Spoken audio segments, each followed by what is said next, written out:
Hey, this is Jeff again with Eagle Hollow Ventures, ReGuideService.com, REIGUIDESERVICE.com. I want to make a real quick video and talk more about the total cost of owning a home. A lot of people will talk about mortgages, and a lot of people will talk about, because of your mortgage and the interest rate, you might wind up paying twice the amount for the property than what you think you're actually paying for it by the time you pay the full 30-year note. But let's talk a little bit about what those numbers actually look like. So we're going to start off with your regular old $150,000 house, which is pretty cheap. Got 150,000, need another zero there. $150,000 house. On a $150,000 house at, let's say, 4%, you're going to be somewhere in the neighborhood with taxes. Insurance are going to vary depending on where you live, but I'm just going to use my area, Galveston County, Texas. And we're going to say taxes, insurance, they're a little bit more on the expensive side, but let's just stick with that. And let's go $1,500 a month is about what the payment would be, somewhere in that neighborhood. I'm putting my decimal points all kinds of weird places there.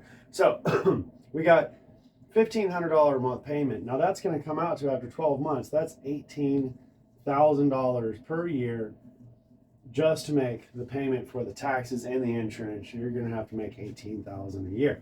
Now, if you multiply that times 30 years, what is that? 540,000,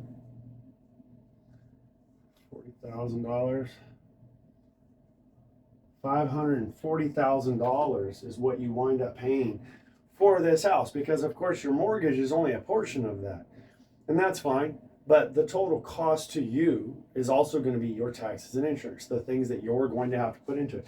So that's $150,000 house. That's that cheap, affordable house. In the lifetime of the mortgage of that property alone is going to cost you $540,000. Now that's not even including your deferred maintenance. And if you say 10% set aside from just right here, from this $18,000 a year, just 10, you set aside 10%, which is probably not enough. It's definitely not enough. But if you set aside that 10%, you're still looking at an additional 50 something thousand dollars. 54,000? That was easy to figure out. You're getting another $54,000 that you are going to have to add to that. So you're pretty confidently going to be spending around $600,000 or more on that property that you signed up to pay $150,000, because there are the costs of owning that property. And that's not even including any of the landscaping or maintenance work or any of the other things that are associated or affiliated with home ownership.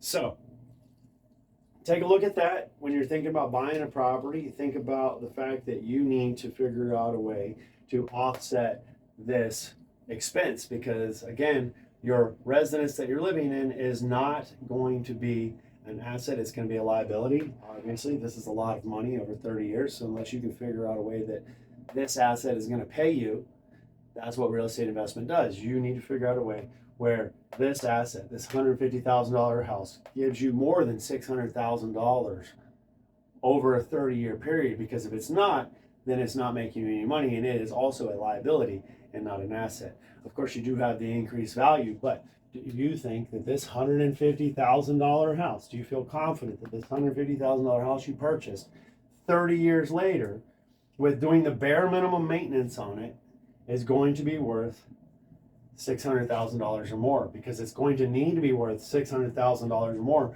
for you to actually be able to pull any actual money out of that property, because that's what you put into it. So real numbers, real math.